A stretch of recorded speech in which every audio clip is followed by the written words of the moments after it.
Hello friends, welcome to the success Kendra. Friends देखिए, इस video में हम लोग बिहार दरोगा की जो नई भर्ती वर्ष 2023 में 1275 पदों पर आई हुई है, उसके लिए एडुटेरिया के प्रैक्टिस सेट नंबर 2 को हम डिस्कस करेंगे।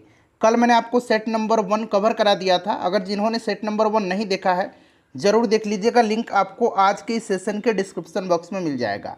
फ्रेंड्स, अगर आप चैनल पर पहली बार विजिट कर रहे हैं और बिहार दरोगा की बेहतरीन तरीके से तैयारी करना चाहते हैं तो चैनल को सब्सक्राइब कर लीजिए और जो बगल में बेल आइकन है, घंटी का निशान है, उसको ज़रूर दबा लीजिएगा, ताकि जब भी बिहार दरोगा भर्ती 2023 से संबंधित कोई भी इम्पोर्टेंट वीडियो अपलोड किया जाए तो उसका नोटिफिकेशन सबसे पहले आपके पास पहुंच जाए। तो चलिए सेशन आज के स्टार्ट करते हैं। पहले सभी लोग एक बार जल्दी से सेशन को लाइक कर दीजिए और जब सेशन समाप्त हो जाएगा तो इसका लिंक किसी भी एक ग्रुप में जरूर ही शेयर कर दीजिएगा। तो फ्रेंड्स, जैसे मैंने आपको बताया कि आज ही सेशन में हम लोग बिहार दरोगा की जो नई भर्ती वर्ष 2023 में 1275 पदों पर आई हुई है, उसके लिए एडुटेरिया के सेट नंबर 2 को हम लोग आज ही सेशन में डिस्कस करने वाले हैं। यहाँ पर आप देख सकते हैं बिहार दरोगा प्रीलिम्स एडुटेरिया, और यह हमारा दूसरा प्रैक्टिस सेट है। कल मैंने आपको सेट नंबर 1 कवर करा दिया था। जिन्होंने भी सेट नंबर 1 नहीं देखा है, ज़रूर देख लीजिएगा। लिंक आपको आज की इस वीडियो के डिस्क्रिप्शन बॉक्स में मिल जाएगा। चलिए सेशन स्टार्ट करते हैं। एक बार सभी लोग फ्रेंड्स प्लीज़ जल्दी से सेशन को लाइक कर दीजिए। आज के सेशन का पहला प्रश्न पढ़ेंगे फ्रेंड्स। पहला प्रश्न है कि जब भारतीय न्यायिक पद्धति में लोकहित मुकदमा यानी कि पील लाया गया तब भारत के मुख्य न्यायमूर्ति कौन थे? अगर आप आंसर पहले से जानते हैं तो आंसर कमेंट बॉक्स में देकर के बताते चलेंगे। साथ ही साथ जो भी मैं एक्सप्लेन करूंगा उसको ध्यानपूर्वक अवश्य सुनिएगा। इससे क्या होगा कि एक प्रश्न के साथ साथ आपके 2 से 3 प्रश्न जो हैं कवर होते चलेंगे। अब यहाँ पर ध्यान देने योग्य बात है, अगर आपसे पूछा जाए कि पील का फुल फॉर्म क्या होता है तो आपको याद रखना है इसका फुल फॉर्म होता है पब्लिक इंटरेस्ट लिटिगेशन। एक बार मैं और रिपीट कर देता हूँ, पब्लिक इंटरेस्ट लिटिगेशन। क्लियर है? देखिए, पील की अवधारणा अमेरिकी न्यायशास्त्र से लिया गया है। पील की अवधारणा अमेरिकी न्यायशास्त्र से लिया गया है और इसे केवल सर्वोच्च न्यायालय या फिर उच्च न्यायालय में ही दायर किया जा सकता है। देखिए, जब भारतीय न्यायिक पद्धति में लोकहित मुकदमा यानी कि पील लाया गया, उस समय भारत के मुख्य न्यायमूर्ति जो थे ये PN भगवती थे। ऑप्शन सी इसका राइट आंसर हो जाएगा। सभी लोग अपना अपना स्कोर जरूर कमेंट करके बताइएगा। और देखिए फ्रेंड्स, 2008 से लेकर के अब तक बिहार दरोगा में जितने भी प्रश्न पूछे गए हैं ज्योग्राफी के, कल मैंने उनको आपको कवर कराया हुआ है। इसी प्रकार से मैं आपको हिस्ट्री, पॉलिटी, साइंस, इकोनॉमिक्स और मिसलेनियस यानी कि विविध के प्रश्नों को भी कवर करवा दूंगा। आप कह सकते हैं कि बिहार दरोगा का यह घटना चक्र है सब्जेक्ट वाइज। जरूर देखिएगा, लिंक डिस्क्रिप्शन बॉक्स में आपको मिल जाएगा। देखिए फ्रेंड्स, अगला प्रश्न हमारा है कि संसद में धन विधेयकों के संदर्भ में निम्नलिखित में से कौन सा कथन गलत है? ध्यान से प्रश्न पढ़िए, यहाँ पर गलत पूछा गया है। अब यहाँ पर ध्यान देने योग्य बात है कि जो धन विधेयक है, धन विधेयक को परिभाषित किया गया है अनुच्छेद 110 में। इस चीज़ को ध्यान रखना है और इसे केवल लोकसभा में ही पेश किया जाता है। और देखिए फ्रेंड्स, कोई भी विधेयक धन विधेयक है या नहीं, इसका निर्णय कौन करता है? तो लोकसभा का स्पीकर करता है। और धन विधेयक को राज्यसभा जो है केवल 14 दिन तक ही रोक सकती है। तो इसमें से पूछा गया कौन सा कथन गलत है, तो ऑप्शन डी देखिए, इसे राज्यसभा द्वारा अस्वीकार या संशोधित किया जा सकता है। यह स्टेटमेंट गलत है। इसे लोकसभा में पेश किया जाता है, बिल्कुल यह सही दिया गया है। लोकसभा राज्यसभा की सभी या किसी भी सिफारिश को स्वीकार या अस्वीकार कर सकती है, ये भी सही है। ये भी स्टेटमेंट सही दिया गया है। तो गलत है ऑप्शन नंबर डी, जो कि यही करेक्ट आंसर होगा। देखिए, संविधान के किस अनुच्छेद में संसद के संयुक्त अधिवेशन की व्यवस्था है? संसद के संयुक्त अधिवेशन, चलिए बताइएगा। देखिए, संयुक्त अधिवेशन जो है यह राष्ट्रपति के द्वारा बुलाया जाता है और इसकी अध्यक्षता कौन करता है? तो लोकसभा का स्पीकर करता है। क्लियर है फ्रेंड्स? ध्यान रखिएगा, लोकसभा का स्पीकर करता है। और ध्यान देने योग्य बात है, जो संयुक्त अधिवेशन है यह अनुच्छेद 108 में है। ध्यान रखिएगा। अगर हम बात करें कि संयुक्त जो अधिवेशन है इसकी बैठक की अध्यक्षता, जैसे मैंने आपको बताया कि लोकसभा का स्पीकर करता है। अगर स्पीकर अनुपस्थित है तो उस दौरान जो है जो लोकसभा का उपाध्यक्ष है वही जो है इसकी अध्यक्षता करता है। चलिए, उसके बाद नेक्स्ट क्वेश्चन है कि भारत के संविधान में किस पद का उल्लेख नहीं है? कौन सा यह पद है जिसका उल्लेख भारत के संविधान में नहीं है? तो देखिए फ्रेंड्स, यह पद जो है ये भारत का उप प्रधानमंत्री का पद है। यह संविधान में उल्लेखित नहीं है। और देखिए, अब तक टोटल कितने भारत के उप प्रधानमंत्री हुए हैं? तो इनका नाम याद रखिएगा, अब तक 7 हुए हैं। कौन कौन से? तो सबसे पहले सरदार वल्लभ भाई पटेल, फिर आपका हो जाएगा चौधरी चरण सिंह, मोरारजी देसाई, यशवंत राव, बलवंत राव चौहान, जगजीवन राम, चौधरी देवीलाल और अंतिम बार लाल कृष्ण आडवाणी जी बने थे। तो ये नाम आप याद रखिएगा, ठीक है ना। चलिए, निम्नलिखित में से कौन सा संविधान संशोधन राष्ट्रपति को किसी भी मामले को पुनः विचार के लिए मंत्रिमंडल को भेजने की शक्ति प्रदान करता है? बताइए राइट आंसर क्या हो जाएगा। तो फ्रेंड्स, यह जो है 44वां संविधान संशोधन है, जो कि 1978 में हुआ था।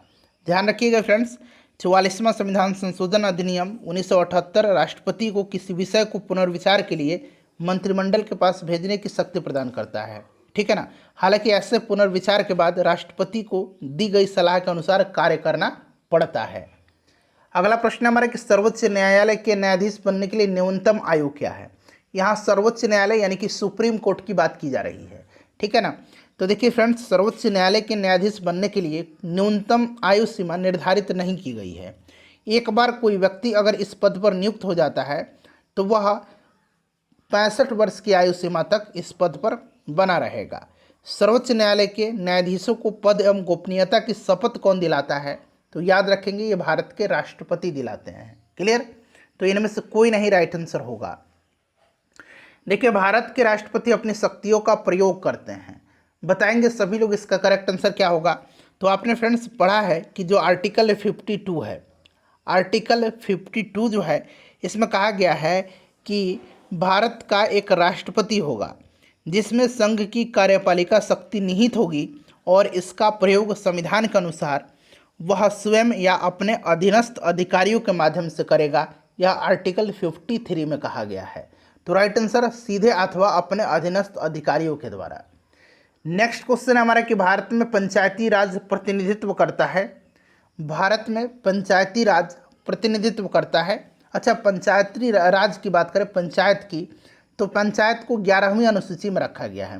टोटल 29 विषय है। ग्राम पंचायत का संगठन पूछा जाएगा किस अनुच्छेद में है? तो अनुच्छेद 40 में है। क्लियर? याद रखिएगा, सभी इसमें से राइट आंसर इसका हो जाएगा शक्तियों का विकेंद्रीकरण का, लोगों की सहभागिता का और सामुदायिक विकास का। चलिए अगला प्रश्न करेंगे, क्वेश्चन नंबर 9।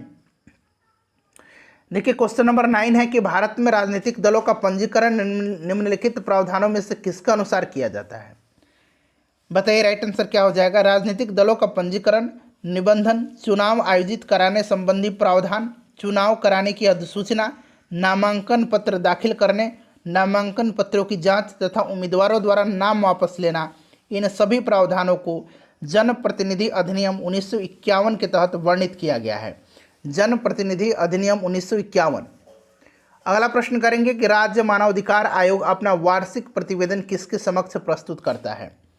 राज्य मानव अधिकार आयोग अपना वार्षिक प्रतिवेदन किसके समक्ष प्रस्तुत करता है? देखिए ध्यान दीजिएगा फ्रेंड्स, अगर हम बात करें तो मानवाधिकार संरक्षण अधिनियम 1993 के अनुसार राज्य मानव अधिकार आयोग राज्य सरकार को वार्षिक प्रतिवेदन प्रस्तुत करता है और राज्य सरकार इस प्रतिवेदन को विधानमंडल के सदन या फिर दोनों सदन जहां पर हैं, विधानसभा और विधान परिषद, उसके समक्ष रखवाता है। ठीक है ना। तो इसका right answer option number B हो जाएगा। अगला प्रश्न करेंगे कि रॉलेट एक्ट का भारतीय राष्ट्रीय कांग्रेस ने विरोध किया क्योंकि इसका लक्ष्य था। अच्छा, रॉलेट एक्ट जो है यह मार्च 1919 में लागू हुआ था। उस समय वायसराय लॉर्ड चैम्सफोर्ड था, ये जरूर ध्यान रखिएगा। और इस एक्ट के अनुसार किसी भी व्यक्ति को संदेह मात्र होने से गिरफ्तार किया जाता था शक के आधार पर, और उसे मुकदमे के माध्यम से दंडित किया जाता था। यानी कि आप कह सकते थे कि काला कानून था और पूरी तरह से जो स्वतंत्रता थी व्यक्ति की उसको प्रतिबंधित किया, इसका करना उद्देश्य था।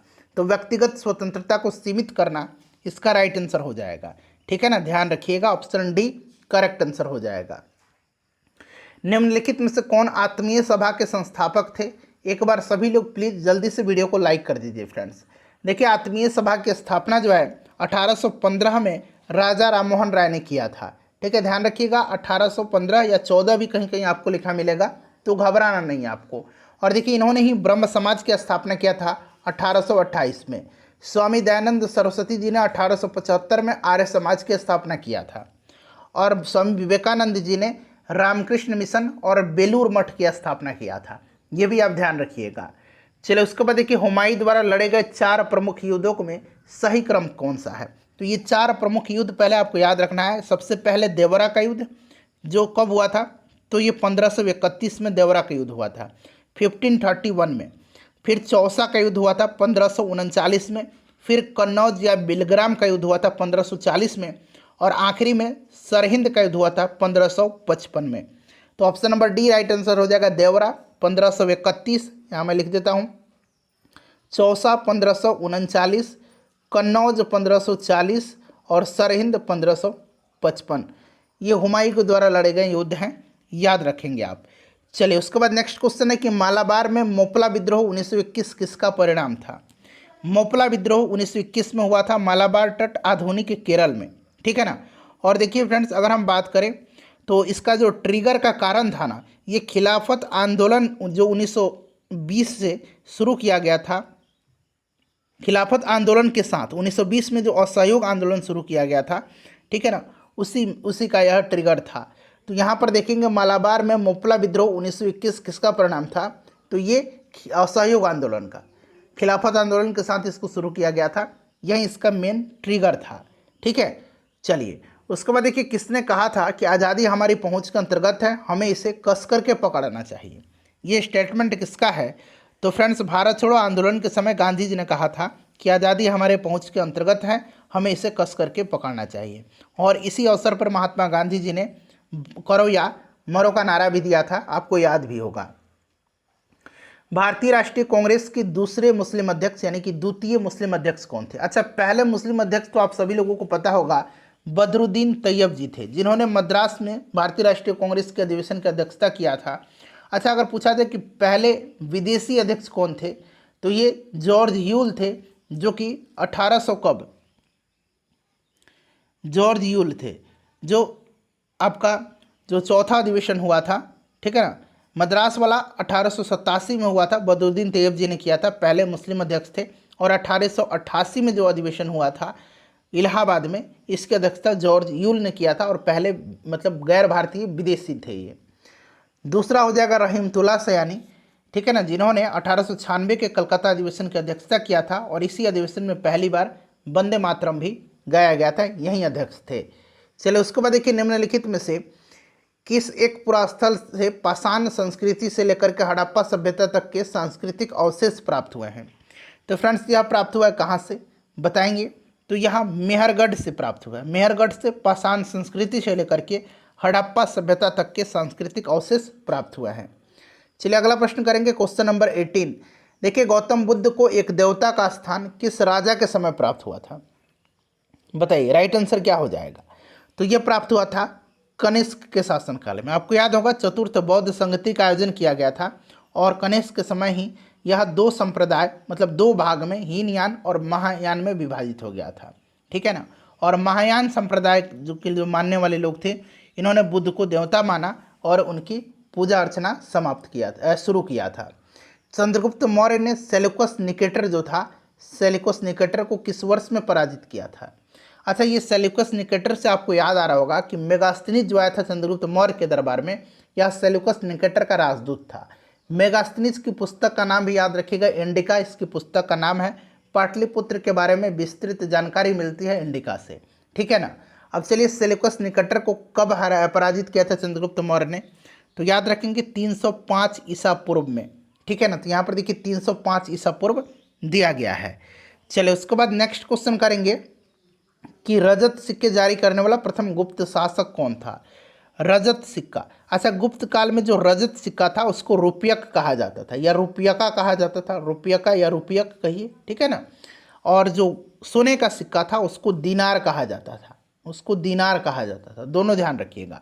चंद्रगुप्त द्वितीय रजत सिक्का जारी करने वाला प्रथम गुप्त शासक था, ठीक है ना। ऑप्शन नंबर इसका बी राइट आंसर हो जाएगा। चलिए नेक्स्ट क्वेश्चन कर लेंगे। अगला प्रश्न है कि निम्नलिखित में से कौन सा सुल्तान अपने फरमान में सरदार या अमीरों को मसनद आली, ठीक है, के नाम से संबोधित करता था। तो यह था बहलोल लोदी। बहलोल लोदी के बारे में आपको पता होगा, यह लोदी वंश का संस्थापक था और यह अपने सरदारों का बड़ा ही सम्मान करता था। और वहीं अपने सरदारों को मसनद आली कह करके पुकारता था। तो बहलोल लोदी राइट आंसर हो जाएगा। चलिए उसके बाद नेक्स्ट क्वेश्चन है कि मोहम्मद बिन तुगलक के निम्नलिखित प्रयोग या अभियानों को कालक्रम के अनुसार सजाना है आपको। चलिए अच्छा, दोआब कर में वृद्धि यहाँ पर देखेंगे, दोआब कर में वृद्धि 1325 ईस्वी में। उसके बाद देखिए राजधानी परिवर्तन 1326 में। सांकेतिक मुद्रा की जो शुरुआत किया था इसने, प्रचलन किया था, ये 1329 में। और कराचिल अभियान जो था ये 1337-38, ठीक है ना, 1337-38 याद रखिएगा। तो ये अब क्रम आप लोग बैठा लीजिए। हो जाएगा आपका 2, ठीक है ना, फिर 3 हो जाएगा आपका, फिर 3 के बाद आपका 1 हो जाएगा और फिर आखिरी में 4 हो जाएगा। तो 2 3 1 4 ऑप्शन डी राइट आंसर हो जाएगा। देखिए निम्नलिखित में से कौन सा भारत का पहला पेपरलेस बजट है, बताइए पहला पेपरलेस बजट कौन सा है। तो फ्रेंड्स यहाँ बजट जो है 2021-22 का है, 2021-22 का बजट है, निर्मला सीतारमन जी के द्वारा प्रस्तुत किया गया था, ध्यान रखना है आपको। देखिए पोंग और तापू किस राज्य के लोकप्रिय नृत्य हैं। पोंग और तापू जो है यह किस राज्य के लोकप्रिय नृत्य है। तो फ्रेंड्स यह अरुणाचल प्रदेश के हैं, ठीक है ना, ध्यान रखिएगा, पोंग और तापू यह अरुणाचल प्रदेश के हैं। चलिए उसके बाद देखिएगा कि निम्नलिखित में से कौन सा एक जल प्रदूषक नहीं है। इसमें से कौन सा एक जल प्रदूषक नहीं है। आर्सेनिक है, क्रोमियम भी होगा, गाद भी होगा, हिमनद नहीं होगा। हिमनद इसका राइट आंसर हो जाएगा। ध्यान रखिएगा हिमनद जल प्रदूषक नहीं है। चलिए हिमनद जो होता है ये खास करके ताजे पानी का स्रोत होता है। निम्नलिखित युग्मों में से कौन सा एक सही सुमेलित नहीं है, फिर से नहीं पूछा गया है। अब यहाँ पर एक तरफ खिलाड़ी दिया गया, दूसरी तरफ उनसे संबंधित खेल दिया गया है। तो सानिया रिचर्ड्स ये कौन सा खेल खेलते हैं। तो फ्रेंड्स ये हॉकी। उसके बाद देखिए पॉल पोगबा फुटबॉल, पामेला जेलिमो ये भारोत्तोलन, ये गलत दिया गया है। पामोला जिलेमो एक केन्याई मध्यम दूरी के धावक हैं, यानी कि एथलीट हैं, ठीक है ना। चलिए तो यही वाला जो है गलत दिया गया है। किरण पोलार्ड आपको पता है क्रिकेट खेलते हैं। निम्नलिखित में से किस विद्वान ने मानव विकास की अवधारणा प्रस्तुत किया था। अच्छा ये मानव विकास सूचकांक जो है ये जारी करता है UNDP, United Nation Development Programme के द्वारा मानव विकास सूचकांक को जारी किया जाता है। और यह सूचकांक पहली बार 1990 में जारी किया गया था, ठीक है ना, ध्यान रखिएगा। मानव विकास सूचकांक की अवधारणा का विकास पाकिस्तान के प्रसिद्ध अर्थशास्त्री महबूब उल हक के द्वारा किया गया था। तो यहाँ पर देखेंगे डॉक्टर महबूब उल हक इसका राइट आंसर हो जाएगा। अगला प्रश्न है कि WTO का पूर्ववर्ती नाम क्या है, वर्ल्ड ट्रेड ऑर्गेनाइजेशन का।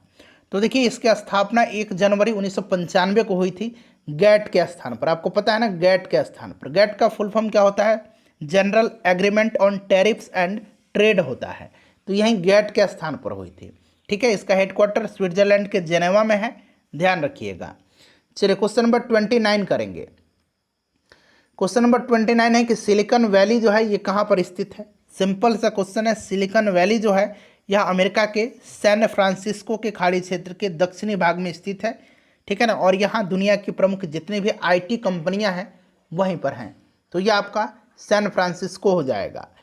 उसके बाद चलिए अगला प्रश्न कर लेंगे कि पारिस्थितिकी तंत्र में अजैविक घटकों में शामिल है।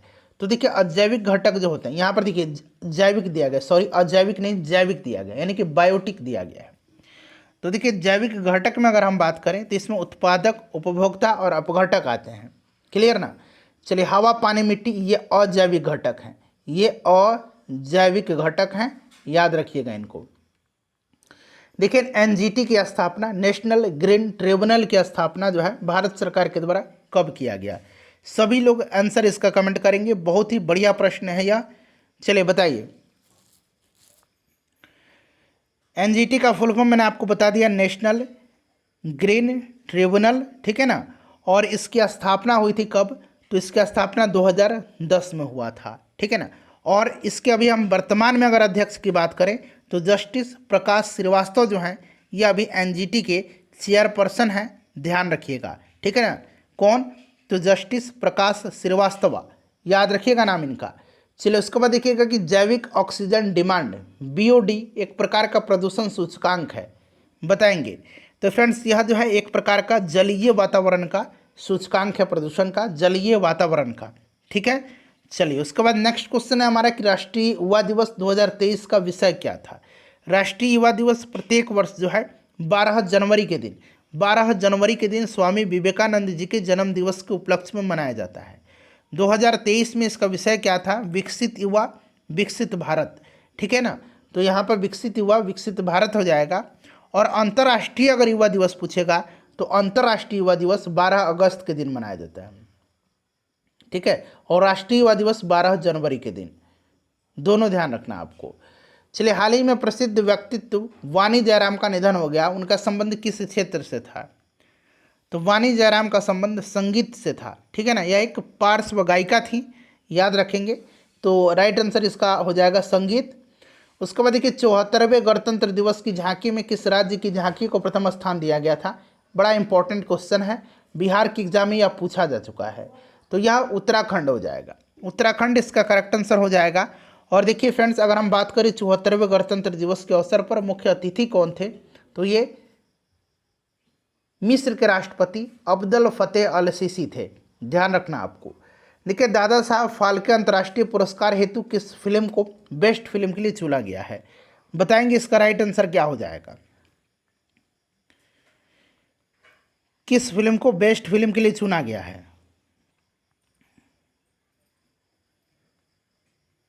करेक्ट आंसर इसका क्या हो जाएगा। तो यहाँ पर देखिएगा, इसका जो राइट आंसर हो जाएगा फ्रेंड्स, द कश्मीर फाइल हो जाएगा इसका।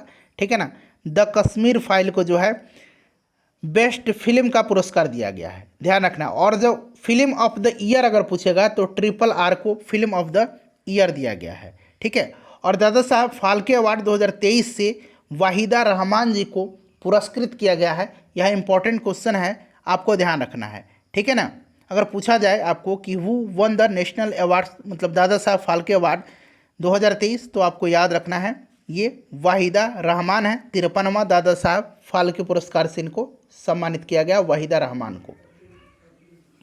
चलिए, भारतीय वायुसेना के नए उप प्रमुख कौन बने हैं।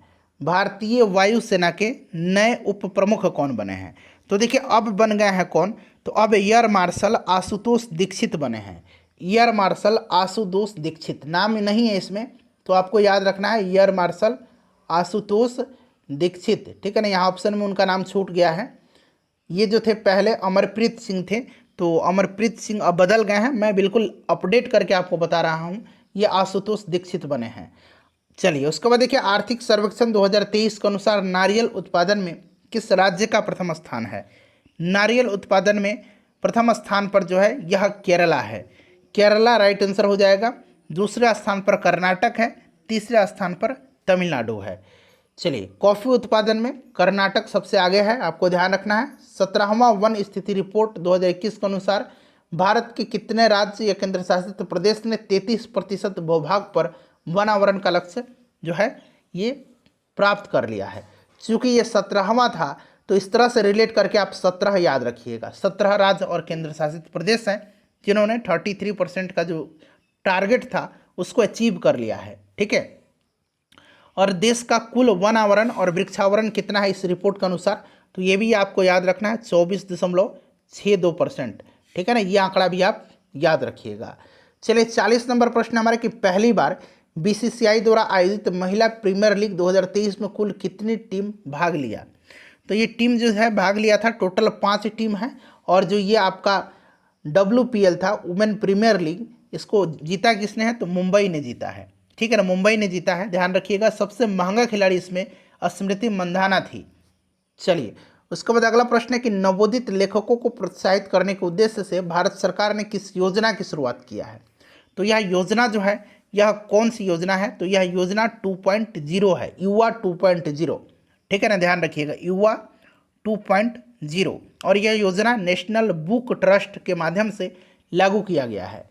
चलिए, ब्रिटेन के प्रधानमंत्री हैं अभी ऋषि सुनक, ध्यान रखना आपको, उनका संबंध भारत के किस राज्य से है, तो ऋषि सुनक ब्रिटेन के अभी प्रधानमंत्री थे, अभी भी हैं। ठीक है ना, और इनके पूर्वज, हालांकि इनका जन्म तो ब्रिटेन में हुआ है, लेकिन इनके पूर्वज पुरखा जो थे ये पंजाब के रहने वाले थे। ठीक है ना, तो पंजाब इसका राइट आंसर हो जाएगा। पुरुष T20 वर्ल्ड कप क्रिकेट की बात की जा रही है, इसका आयोजन 2026 में कहाँ किया जाएगा। अच्छा, फीफा का भी आयोजन 2026 में होगा। जरा बताइए तो फीफा का आयोजन कहाँ होगा? फीफा का आयोजन कहाँ होगा? फीफा का आयोजन होगा कनाडा, मैक्सिको और यूएसए में, 3 जगह, ठीक है ना। और T20 क्रिकेट वर्ल्ड कप का आयोजन 2026 में जो होगा ये आपका दोनों जगह होगा, भारत और श्रीलंका में। तो ऑप्शन डी इसका राइट आंसर हो जाएगा, ए और बी दोनों। राष्ट्रमंडल खेल 2022 में स्वर्ण पदक जीतने वाले सुधीर लाठ का संबंध किस खेल से है? अभी एशियन गेम्स का आयोजन चल रहा है चीन के होंगजू शहर में, ठीक है ना। तो उस पर भी आपको नज़र बना करके रखना है, एशियन गेम्स से प्रश्न बनेंगे आपके एग्जाम में। राष्ट्रमंडल खेल 2022 में स्वर्ण पदक विजेता सुधीर लाठ का संबंध जो है ये भारोत्तोलन से है, यानी कि वेट लिफ्टिंग से है, ठीक है ना फ्रेंड्स, ध्यान रखिएगा। चलिए, बजट 2023 के अनुसार प्राथमिक घाटा जीडीपी का कितना प्रतिशत है? तो फ्रेंड्स यहाँ जो है जीडीपी का 2.3% है, 2.3%, याद रखिएगा 2.3%, ठीक है ना। सिक्किम का नया राज्यपाल किसे नियुक्त किया गया है? सिक्किम का नया राज्यपाल, चलिए बताइए। अच्छा, बिहार का राज्यपाल मैंने आपको बताया है राजेंद्र विश्वनाथ आर्लेकर हैं, ठीक है ना।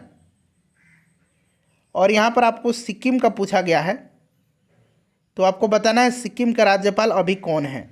चलिए बताइएगा। कल मैंने आपको बताया था महाराष्ट्र का, तो रमेश बैस हैं। सिक्किम का है लक्ष्मण प्रसाद आचार्य। तो यहाँ पर देखिए ऑप्शन नंबर ए में दिया गया, ऑप्शन नंबर ए इसका राइट आंसर हो जाएगा, ध्यान रखिएगा।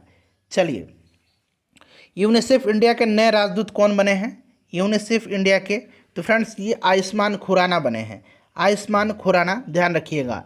चलिए, वीर गार्जियन संयुक्त सैन्य अभ्यास जो भारत और जापान के मध्य हुआ था, इसका आयोजन कहाँ किया गया? आपको याद रखना है, वीर गार्जियन, धर्म गार्जियन, ये भारत और धर्म गार्जियन भी भारत और जापान के बीच का ही युद्धाभ्यास है।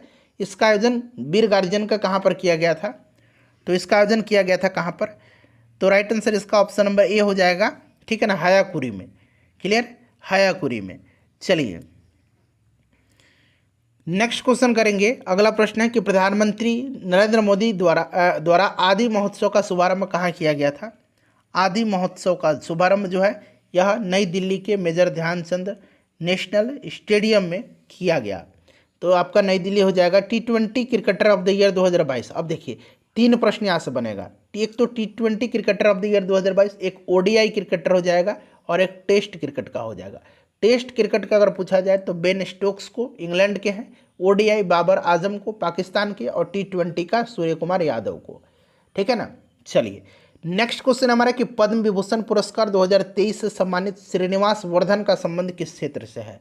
अच्छा, पद्म पुरस्कार जो है टोटल कितने लोगों को 2023 में दिया गया? 106 लोगों को, जिसमें से 6 लोगों को जो है पद्म विभूषण, 9 लोगों को पद्म भूषण और 91 लोगों को जो है पद्मश्री। तो 91, 900 और 6, 106 टोटल लोगों को दिया गया पद्म पुरस्कार।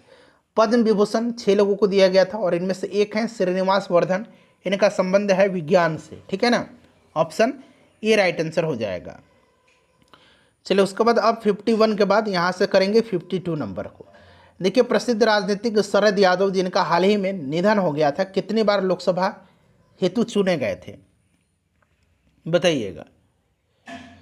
तो राइट आंसर इसका क्या होगा? सभी लोग इसका आंसर कमेंट करिएगा ध्यानपूर्वक। शरद यादव जी का नाम बड़ा ही लोकप्रिय रहा है और यहाँ से प्रश्न निश्चित रूप से आपके एग्जाम में देखने को मिलेगा भी। चलिए बताएंगे इसका राइट आंसर क्या होगा। तो देखिए ध्यान दीजिएगा, यहाँ पर ये 7 बार, ठीक है ना, 7 बार लोकसभा के लिए और 3 बार जो है राज्यसभा के लिए। तो राइट आंसर यहाँ पर देखिएगा, तो पूछा गया है कि लोकसभा के लिए, तो लोकसभा के लिए यहाँ पर आपका 7 बार हो जाएगा, ठीक है ना। ऑप्शन इसका सी जो होगा बिल्कुल राइट आंसर हो जाएगा, ऑप्शन सी, ठीक है ना। और एक और इम्पॉर्टेंट पॉइंट्स मैं आपको बता रहा हूँ फ्रेंड्स, उसको भी आप ज़रूर ध्यान रखिएगा शरद यादव जी के बारे में। देखिए, शरद यादव जी जो थे, शरद यादव जी तो ध्यान रखिएगा, भारत के ऐसे पहले राजनेता हैं जो 3 राज्य मध्य प्रदेश, उत्तर प्रदेश और बिहार से लोकसभा के सदस्य चुने गए थे। तीनों राज्य का नाम याद रखना है। दुनिया का सबसे लंबा रिवर क्रूज MV विलास गंगा इसका नाम है। देखिए यहाँ पर दिया भी गया है कितने दिनों की यात्रा शुरू किया है। तो राइट आंसर इसका क्या हो जाएगा? यह 51 दिन की, ठीक है ना, 51 दिनों की। तो 51 दिन इसका राइट आंसर हो जाएगा। भारत सरकार ने किस देश से 12 चीते लाने हेतु समझौता किया है? तो ये किया है कहाँ से? दक्षिण अफ्रीका से। ठीक है ना, दक्षिण अफ्रीका से समझौता किया है। राइट आंसर यहाँ पर देखिए दक्षिण अफ्रीका हो जाएगा। पुस्तक the magic of the last story के लेखक कौन है? The magic of the last story Sudha Murthy हैं। सुधा मूर्ति याद रखिएगा। चलिए नेक्स्ट क्वेश्चन करेंगे कि प्रतिवर्ष समर्पण दिवस कब मनाया जाता है? तो समर्पण दिवस पंडित दीनदयाल उपाध्याय जी के जन्म दिवस के अवसर पर प्रतिवर्ष मनाया जाता है 11 फरवरी के दिन। ये प्रश्न इंपॉर्टेंट है। उसके बाद देखिए शहाबुद्दीन चप्पू को किस देश का नया राष्ट्रपति चुना गया है? तो फ्रेंड्स ये बांग्लादेश के हैं। ठीक है ना, बांग्लादेश के, याद रखिएगा शहाबुद्दीन चप्पू। देखिए वैज्ञानिक अनुसंधान केंद्र दक्षिण गंगोत्री की स्थापना कब की गई थी? दक्षिण गंगोत्री की स्थापना जो है यह अंटार्कटिका में स्थित है, अंटार्कटिका में, याद रखिएगा, और 1983 में किया गया था। निम्नलिखित युग्म पर विचार करें और जनजाति यहाँ पर दिया गया है और दूसरी तरफ यहाँ राज्य है। ठीक है ना, यहाँ राज्य होना चाहिए, यहाँ राज्य है। चलिए बताइएगा। तो देखिए यहाँ पर अगर हम बात करें तो पूछा गया है कि कौन सा इसमें से सुमेलित है? तो इसमें से सुमेलित जो है ये आपका लिम्बू सिक्किम में, और यहाँ पर आपका एक हो जाएगा डोंगरिया उड़ीसा में। ठीक है ना, लिम्बू सिक्किम में सर्वाधिक है और डोंगरिया उड़ीसा में। और यहाँ पर देखिए कार्बी जो है हिमाचल प्रदेश नहीं होगा, कार्बी जनजाति असम में पाया जाता है, इसीलिए 1 और 3 इसका राइट आंसर हो जाएगा। एक देश के अंदर स्थित सबसे बड़ी झील कौन सी है? एक देश के अंदर स्थित सबसे बड़ी झील जो है यह कौन सी झील है? तो यह झील अमेरिका में है और इसका झील का नाम है मिशिगन झील। मिशिगन झील राइट आंसर हो जाएगा इसका। ठीक है ना, मिशिगन झील।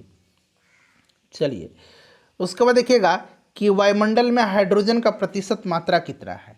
ऑक्सीजन का लगभग 21%, कार्बन डाइऑक्साइड का 0.03%, ठीक है ना, नाइट्रोजन का 78% और हाइड्रोजन का लगभग 0.01% होगा। निम्नलिखित में से कौन सी जलधारा गर्म जलधारा का उदाहरण नहीं है? नहीं पूछा गया है, बताइए राइट आंसर क्या हो जाएगा? तो यहाँ पर आप देखेंगे तो यह पेरुवियन जलधारा है। पेरुवियन जलधारा प्रशांत महासागर की एक ठंडी जलधारा है। ठीक है ना, ठंडी जलधारा है। चलिए उसके बाद नेक्स्ट क्वेश्चन करेंगे कि भारतीय मॉनसून मौसमी विस्थापन से इंगित है, जिसका मुख्य कारण क्या है? इसका मुख्य कारण क्या है? तो इसका मुख्य कारण स्थल तथा समूहों का विभेदीतापन है। स्थल के अधिक गर्म हो जाने तथा समुद्र के अधिक ठंडा हो जाने के कारण मानसूनी हवाएं समुद्र से स्थल की ओर चलती है। तो ऑप्शन नंबर इसका बी राइट आंसर हो जाएगा।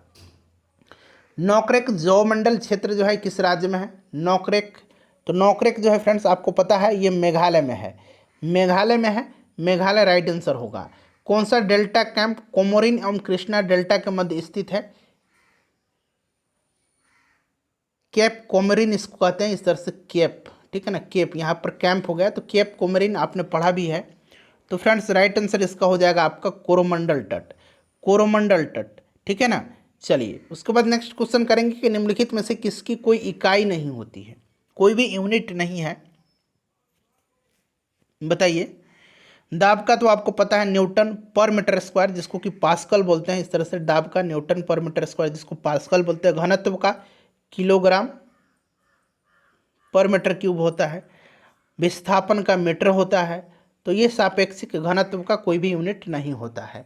निम्नलिखित में से किसे मापने के लिए यहाँ पर देखिएगा स्टैल्गोमीटर का उपयोग होता है? स्टैल्गोमीटर का, तो देखिए स्टैल्गोमीटर का उपयोग जो होता है यह तरल की मात्रा में बूंदों का सही संख्या का निर्धारण करके सतह का तनाव मापने में किया जाता है, यानी कि पृष्ठ तनाव आप कह सकते हैं, सरफेस टेंशन। देखिए यदि किसी वस्तु वृत्ताकार पथ में घुमाई जाती है कोई वस्तु, तो उस पर किया गया कार्य क्या होगा? वृत्ताकार पथ पर अगर घुमा रही है कोई वस्तु को, जिसका कार्य शून्य होगा क्योंकि विस्थापन इसमें नहीं है। ठीक है ना।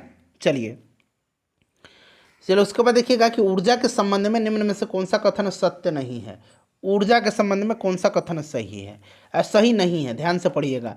रूपांतरण के दौरान निर्गत ऊर्जा निर्वात में जाती है, ये वाला जो है ऑप्शन डी इसका राइट आंसर हो जाएगा, ध्यान रखिएगा।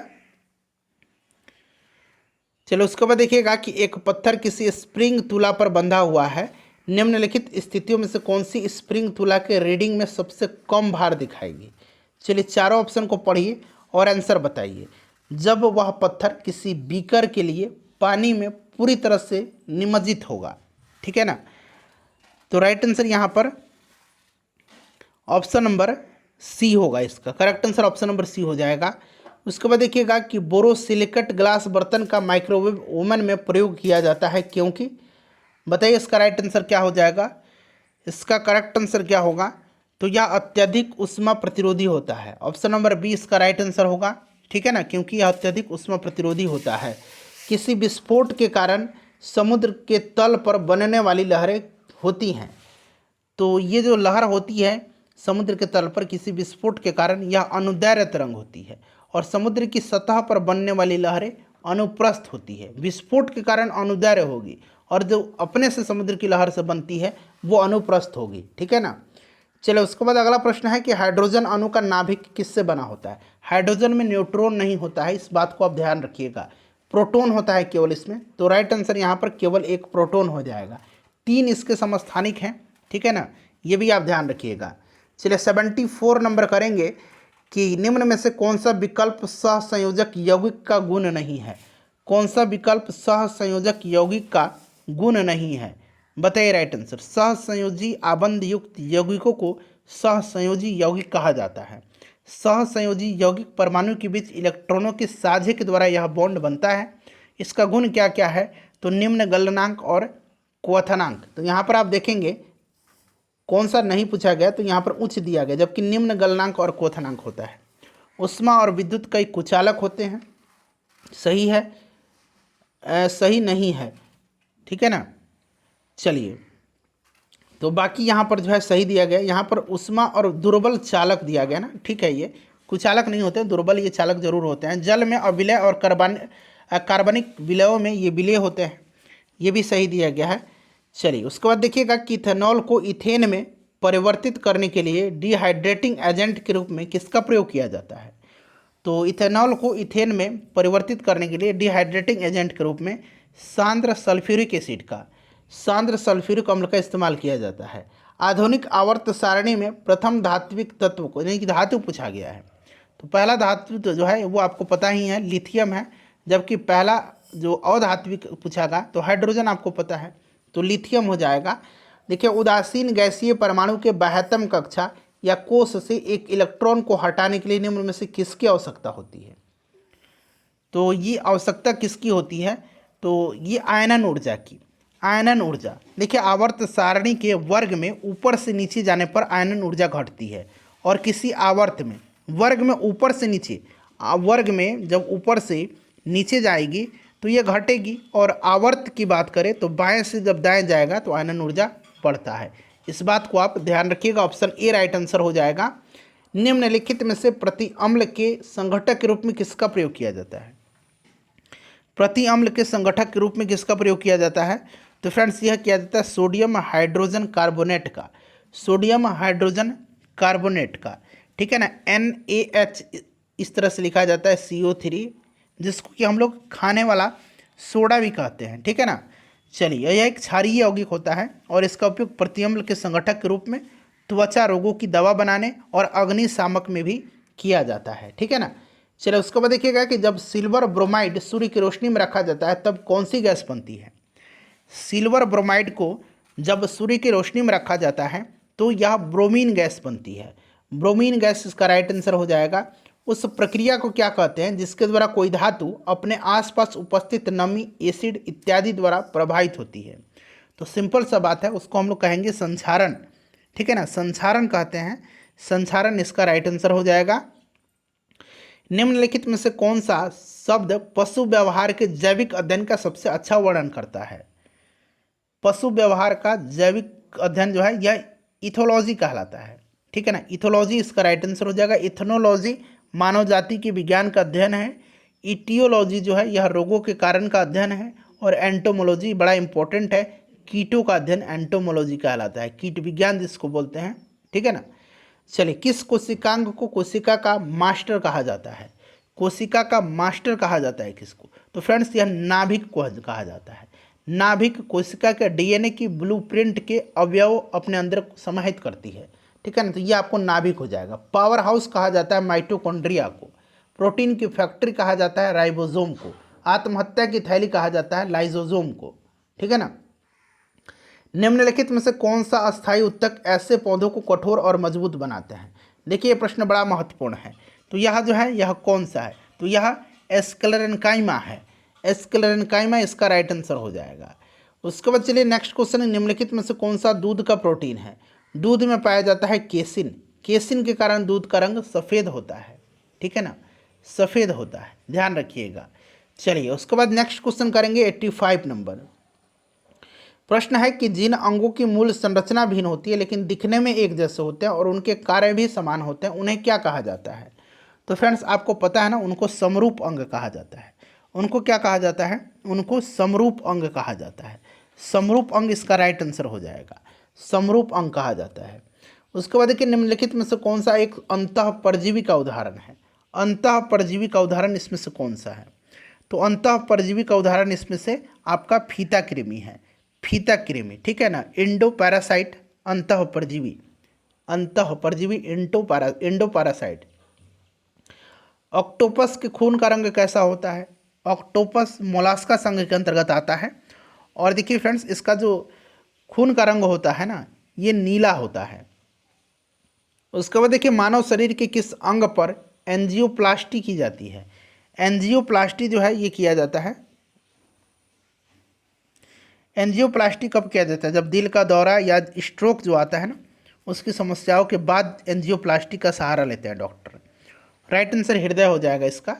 उसके बाद देखिए मनुष्य में बौनेपन के लिए निम्नलिखित में से क्या उत्तरदायी है। तो बौनापन देखिए पीयूष ग्रंथि से जो हार्मोन निकलता है, पीयूष ग्रंथि से, तो ऑप्शन नंबर डी इसका राइट आंसर हो जाएगा, ठीक है ना, पीयूष ग्रंथि से। उसके बाद देखिए इनमें से किस रोग से पीड़ित रोगी भी नेत्रदान कर सकता है। तो सिंपल सा बात है, मधुमेह हो जाएगा इसका राइट आंसर, ठीक है ना, मधुमेह करेक्ट आंसर इसका हो जाएगा। एड्स वगैरह, रेबीज, हैजा, टिटनस इन सब के नहीं कर सकते हैं। चलिए उसके बाद नेक्स्ट क्वेश्चन करेंगे कि निम्नलिखित में से कौन सा पदार्थ तंबाकू में मौजूद होता है। तंबाकू में जो है मौजूद कौन सा पदार्थ होता है, निकोटीन होता है तंबाकू में, ठीक है ना, निकोटीन होता है तंबाकू में। चलिए उसके बाद नेक्स्ट क्वेश्चन कर लेंगे कि निम्न में से लघु उद्योगों की समस्या पूछा गया है। तो पूंजी का अभाव, बिल्कुल, विपणन जानकारी का अभाव, कच्चे माल का अभाव, उपरोक्त सभी हो जाएगा। उसके बाद देखिए सैनवेट का संबंध क्या है। सैनवेट को कहा जाता है central value added tax, Hindi में इसको कहेंगे मूल्य वर्धित कर, ठीक है ना, तो ये तो हिंदी इसका नाम ही दे दिया गया है। तो सैनवेट जो होता है ना, इसका संबंध केंद्रीय उत्पाद शुल्क से होता है। बिल्कुल करेक्ट आंसर है, कोई भी डाउट नहीं होना चाहिए आपको। चलो उसके बाद चलिए अगला प्रश्न है हमारा 94 नंबर की, भारत में कागजी मुद्रा प्रथम बार कब शुरू किया गया था। तो भारत सरकार द्वारा सर्वप्रथम कागजी मुद्रा 1862 ईस्वी में। कौन सा इसमें से भारतीय रिजर्व बैंक का कार्य नहीं है। तो यहाँ पर देखिएगा कार्य नहीं है साख सृजन, ठीक है ना, साख सृजन यानी कि क्रेडिट क्रिएशन, यह कार्य वाणिज्यिक बैंकों के द्वारा किया जाता है। जबकि शेष यहाँ पर देख सकते हैं ये सब किया जाता है आरबीआई के द्वारा, और ये आरबीआई के द्वारा नहीं किया जाता है। चलिए यहाँ पर देखिए आप 95 प्रश्न में से अपना स्कोर बताइए। तब तक मैं क्या कर रहा हूँ 96 से लेकर के 100 तक में जो मैथ के प्रश्न हैं उनका मैं सॉल्यूशन आपको बता देता हूँ। और देखिए व्हाट्सएप चैनल का लिंक डिस्क्रिप्शन में मिलेगा, व्हाट्सएप चैनल से जुड़िए, उनको फॉलो करिए। व्हाट्सएप चैनल पर जो फॉलो का बटन है उसको दबाइए और वहाँ पर PDF आपको मिलेगा। राइट आंसर 96 का 17 हो जाएगा। सभी लोग सेशन को लाइक कर देंगे। 97 का 75 हो जाएगा। आप लोग मैथ को सॉल्व करिएगा, ठीक है ना। चलिए मैं सीधे आंसर आपको बता रहा हूँ, ऑप्शन नंबर डी इसका करेक्ट आंसर हो जाएगा। 99 का 400 मीटर हो जाएगा और 100 का 4460 रुपया हो जाएगा।